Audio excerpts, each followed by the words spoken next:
Hello guys, तो आज का जो हमारा क्वेश्चन है इसमें दे रखा है select correct statement regarding pseudo force और यहाँ पे मैं 4 ऑप्शन दे रखे हैं। तो गाइस आपको पता है इस क्वेश्चन के लिए जो सही ऑप्शन होगा वो होगा it is use to make Newton law applicable in non inertial frame.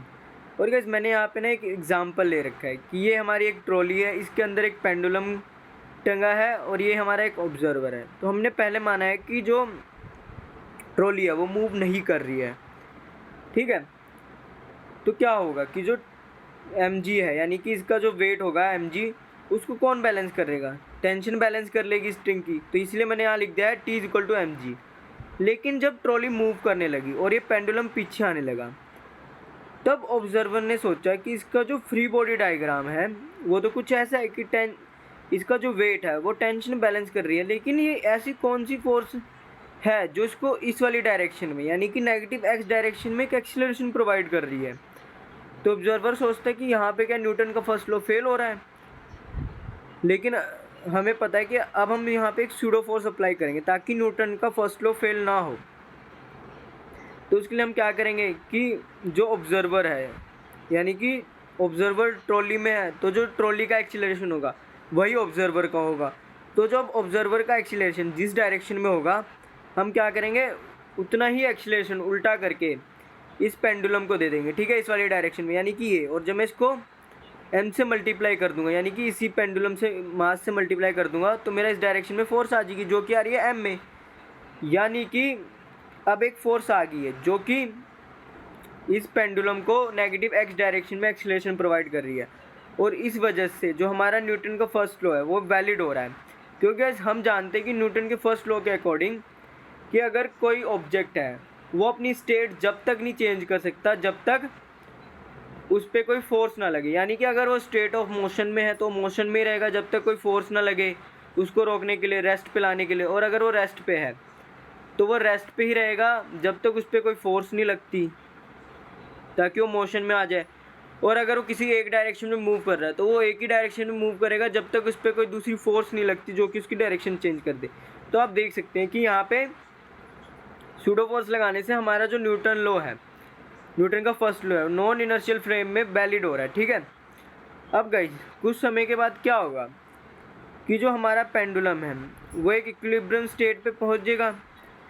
और तब जब ये ऑब्जर्वर देखेगा वापस, तो ये वापस एक फ्री बॉडी डायग्राम बनाएगा कि ये कहेगा कि पहले पेंडुलम हमारा इधर इस यहाँ पे था, अभी यहाँ पे आ गया, तो ये एंगल हो गया हमारा थीटा, तो ये भी एंगल हमारा थीटा हो जाएगा। और ये लग रही होगी स्ट्रिंग पे टेंशन, और जब मैं इस टेंशन के दो कंपोनेंट बनाऊंगा तो एक आ जाएगा मेरा टी साइन थीटा और एक आ जाएगा टी कोस थीटा।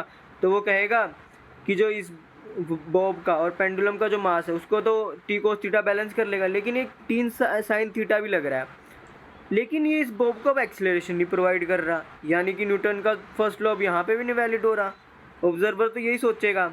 तो हम क्या करेंगे कि एक जो सूडो फोर्स है वो लगाएंगे। और आपको पता है सूडो फोर्स के लिए हम क्या करेंगे कि जो ऑब्जर्वर का एक्सीलरेशन पॉजिटिव एक्स डायरेक्शन में है उसको उल्टा करके मैं इस पेंडुलम को दे दूंगा, यानी कि नेगेटिव एक्स डायरेक्शन में करके इस पेंडुलम को दे देंगे। तो यहाँ और जब मैं इसके मास से मल्टीप्लाई कर दूंगा पेंडुलम के मास से, तो मेरी इस वाली डायरेक्शन में फोर्स आ जाएगी। तो अब हम मैं कह सकता हूँ कि टी साइन थीटा को कौन बैलेंस कर रहा है? एम में। तो आप देख सकते हैं कि अब हमारा जो न्यूटन का फर्स्ट लॉ है वो नॉन इनर्शियल फ्रेम में भी वैलिड हो रहा है, ठीक है।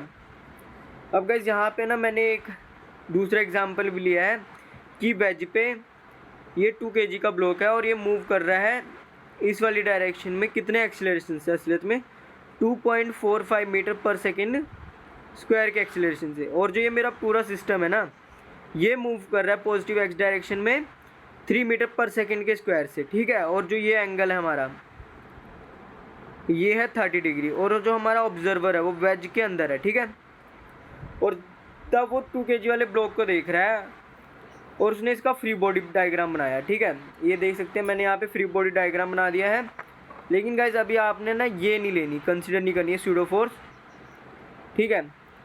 तो जब इस 2 kg के ब्लॉक का फ्री बॉडी डायग्राम बनाएगा ऑब्जर्वर जो कि वेज के अंदर बैठा है, वो कहेगा ठीक है जी, डाउनवर्ड 2g तो वेट हो गया और ये वाला एंगल आ गया हमारा 30 डिग्री, क्योंकि जब मैं 2g के दो कंपोनेंट करूँगा तो एक इधर आएगा एक इधर आएगा। और तो ये वाली लाइन जो है ये 30 डिग्री का एंगल बना रही है, ठीक है। तो ये हो जाएगा हमारा 2g cos 30 डिग्री और ये हो जाएगा हमारा 2g sin 30 डिग्री, ठीक है गाइस।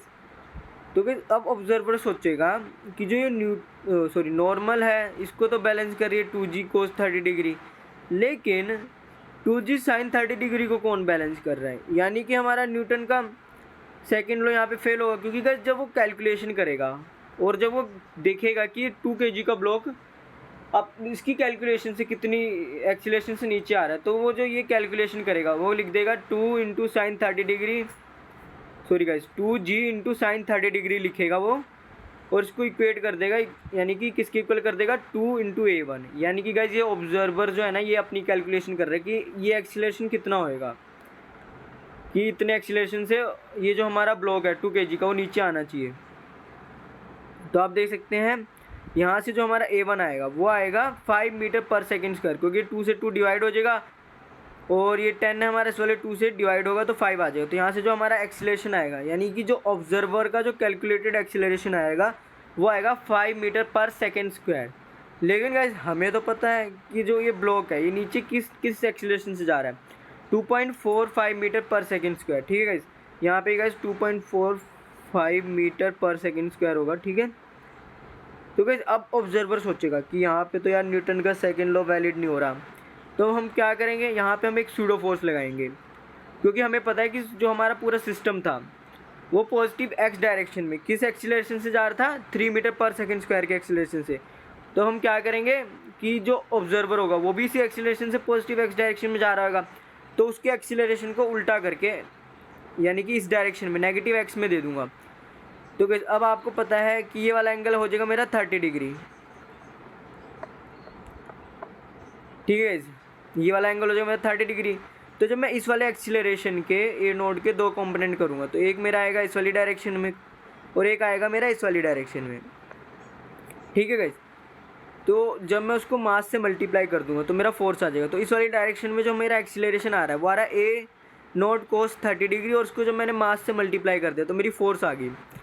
तो गाइस अब हम क्या करेंगे, अब हम देखेंगे कि जब ऑब्जर्वर अपने कैलकुलेटेड एक्सीलरेशन निकालेगा तो क्या वो एक्चुअल एक्सीलरेशन से मैच करेगा। तो गाइस अब हमने आफ्टर अप्लाइंग सूडो फोर्स देखते हैं, इक्वेशन लिखेंगे। तो आपको पता है कि जो हमारा ब्लॉक है वो नीचे वाली डायरेक्शन में जा रहा है, इसका मतलब क्या होगा कि जो डाउनवर्ड वाली फोर्स है यानी कि 2g sin 30 डिग्री है ये ग्रेटर देन है 2a नोट कोस 30 डिग्री से। इसीलिए मैंने यहाँ पहले लिखा है 2g sin 30 degree minus 2a naught cos 30 degree is equal to 2a1। अब हम क्या करेंगे, g की जगह पुट कर देंगे 10, sin 30 डिग्री की जगह पुट कर देंगे हाफ, ये 2 से 2 कट जाएगा तो यहाँ पे हमारा आ जाएगा 10। अब हम a नोट की जगह पुट कर देंगे 3 और कोस 30 डिग्री की जगह पुट कर देंगे √3/2, तो यहाँ से भी 2 से 2 डिवाइड हो जाएगा और यहाँ पे हमारा आ जाएगा 3 into √3 is equal to 2a1। अब देखते हैं हमारा जो a1 आएगा वो आएगा इस पूरे को सॉल्व करके 2.45 मीटर पर सेकेंड स्क्वायर। तो किस अब आप देख सकते हैं कि मैंने जैसी सूडो फोर्स हमने लगाई है हमारा जो सेकेंड न्यूटन का सेकेंड लॉ है वो भी वैलिड हो रहा है नॉन इनर्शियल फ्रेम में। तो अब ऑब्जर्वर कहेगा हाँ अब ठीक है कि जो न्यूटन का सेकेंड लॉ है नॉन इनर्शियल फ्रेम में भी वैलिड हो रहा है। और गाइस इसीलिए हम सूडो फोर्स का यूज़ करते हैं ताकि जो न्यूटन्स के लॉ हैं वो नॉन इनर्शियल फ्रेम में भी वैलिड हों, ठीक है गाइस। और अगर गाइस आपको कोई डाउट है तो कमेंट सेक्शन में पूछेगा। Thank you guys.